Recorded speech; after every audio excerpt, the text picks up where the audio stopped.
You see, my daughter did my hair in cute little braids last night.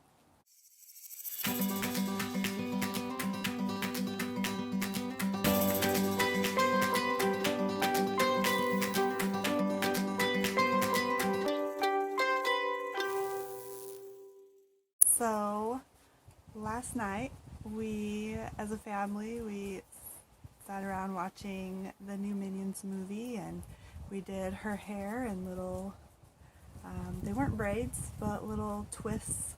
And then she put the little colored beads on the end. She calls them Shakiras. If you are from Colombia, you know that the singer Shakira is a big deal. Shakira, as we say here.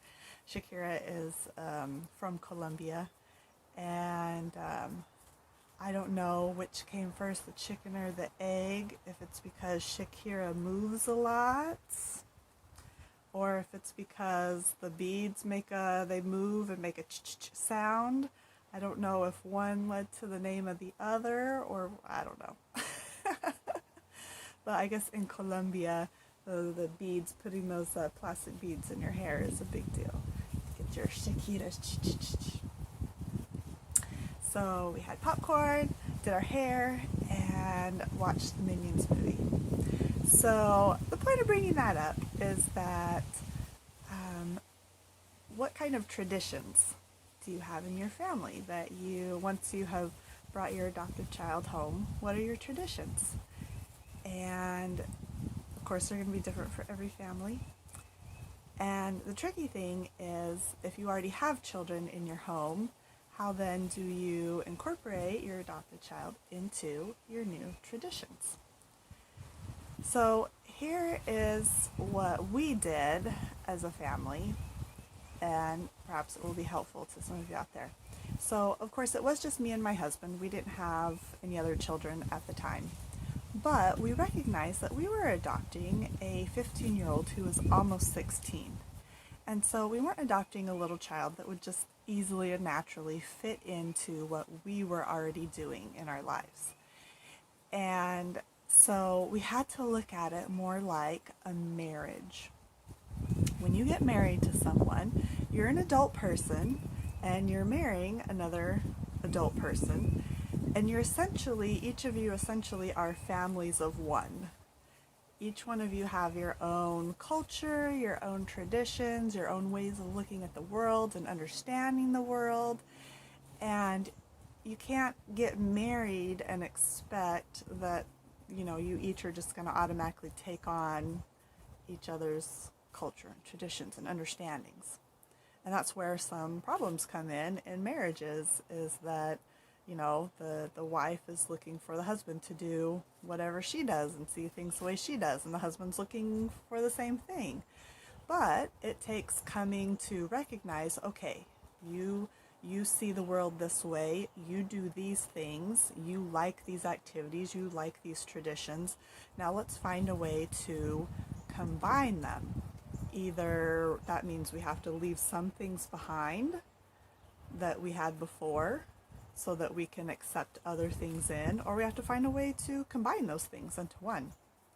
So that's how we saw our daughter Stephanie. She was, like I said, almost 16, came from a different culture altogether, a different country. It wasn't like even the same culture and country, it was totally different. So her understanding was very, very different about how the world worked and what you did, and what kind of things, how you celebrate holidays, what you do for different things. So now it was me and my husband that were a family of two, and our dogs, but really we're a family of two. And then now she was a family of one coming together with us. So me and my husband had certain things that we would do, and we had to look at our daughter and identify the things that she liked, the way that she looked at things and what she did, and how we could then combine them together. So some of the things that we have done, like last night, was our family home evening. And it is something that a lot of us do in our church, but we really wanted to incorporate it with our daughter, because it was something that was not only a good family tradition, but it would help bring us closer together. And that's the important thing. There's all kinds of family traditions and things that you guys can do to blend your family. But the important thing is not just having traditions for the sake of traditions. You want to have traditions that help you bond together and grow closer together as a family and learn how to work together as a family. So our family home evening was one of them, and we do them typically on Mondays. Sometimes, we might just watch a movie, or we might play games together. We might go out and do something. We've done gardening together. We've washed the car together, or helped Dad change the oil in the car. Let's see, sometimes on occasion we've had other people over, or the missionaries, or missionaries for our church. We'll feed them for dinner sometimes. Or sometimes we'll talk about different gospel doctrine topics, things from the scriptures. There's just all kinds of things that you can do, and it helps your family grow closer together. Some other traditions that we adopted, we looked at our daughter's culture, things that they do, and of course we were going to celebrate birthdays, but we also wanted to celebrate the Colombian Independence Day, which is July 20th. So we celebrate 4th of July, and then we do Colombian Independence Day. And then it's a big holiday to celebrate Noche de Velitas. So it's Night of Little Candles. And Noche de Velitas it starts on December 7th. And in Colombia, they light candles. They make wishes. They'll light candles together and make a wish together. And it's something that starts off the Christmas season. So it's kind of sad. Here in the States, our Christmas season kind of starts right after Thanksgiving, whenever Black Friday happens. It's like almost all about shopping. It's really sad. But in Colombia, it's definitely built more around religious traditions. And so it starts with velitas, and there's a lot of other things that they do during that time. And we haven't adopted all of them. There's another tradition that they have that is around Christmas, and I can't remember I can't remember what they call it, but basically they read a bunch of stories about Christ, about the Christmas time, and they go through like every night for several nights before Christmas, reading these different stories and prayers. A lot of them are prayers. And so we decided not to do that exactly. We kind of combined it with the 12 days of Christmas, and we have kind of one of the things that we will do for our family home evenings is we have a calendar, a big whiteboard calendar, and we'll write down things that are going on during the week, so we all are communicating well about what's going on. So during that time, the 12 days before Christmas, we'll have little envelopes or little cute little baggies kind of taped on our calendar, and then they can go and open them, and there will be a scripture to read, or a Christmas song, or I've read a story that my dad wrote about Christmas, about an experience that he had when he was young. Stephanie has enjoyed that, and then we did that with Jesus when he came. And then at Christmas also, so in Colombia, they do not celebrate Christmas on the 25th of December. They celebrate it on the 24th. Because for us, we see Christmas as being, so Christ was born, it's almost like midnight, midnight of the 25th, so then we celebrate that day after he was born. But in Colombia, they see it, okay, he was born at night, And so we're celebrating that day before up to his birth. It's just kind of a different perspective of it. So we don't actually celebrate Christmas on the 24th, but we still make the 24th special. We'll have like a special dinner. We'll go out and see Christmas lights, and then we'll come back home and we'll have like hot chocolate and open a present. Everyone gets to go around and open a present, and they've liked that because, you know, for them that's Christmas Day, so you want to get a present. So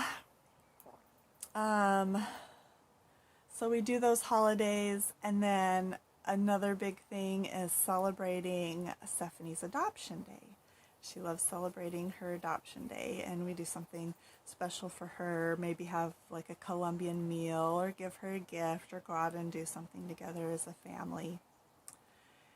And so, you know, that in addition to just regular American holidays or getting together with friends for barbecues or just different things, you know, that we typically do.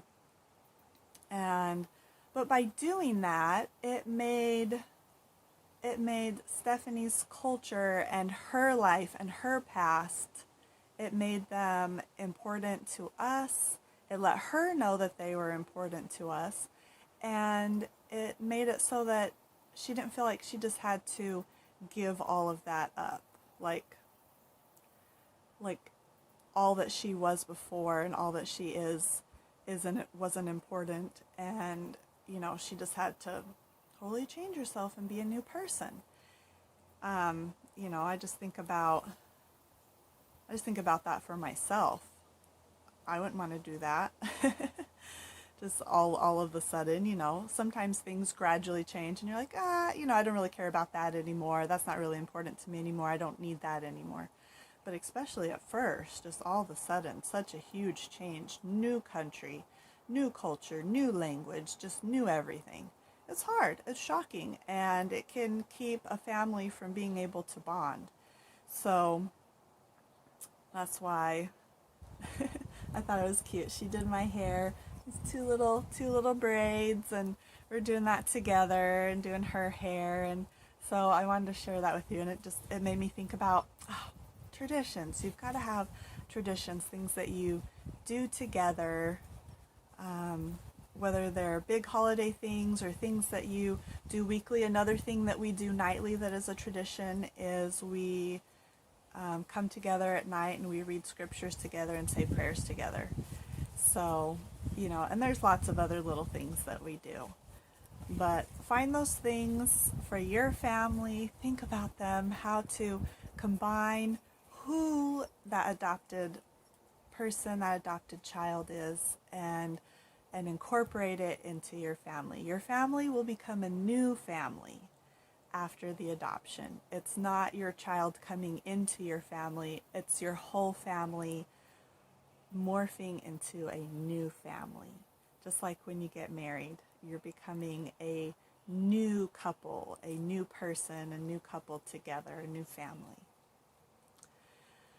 So that's all I've got for you today, and thanks again so much for joining us, and be sure, like, subscribe, all of those good things, and share with people that you think could use some of these ideas and community, I guess, as we adopt.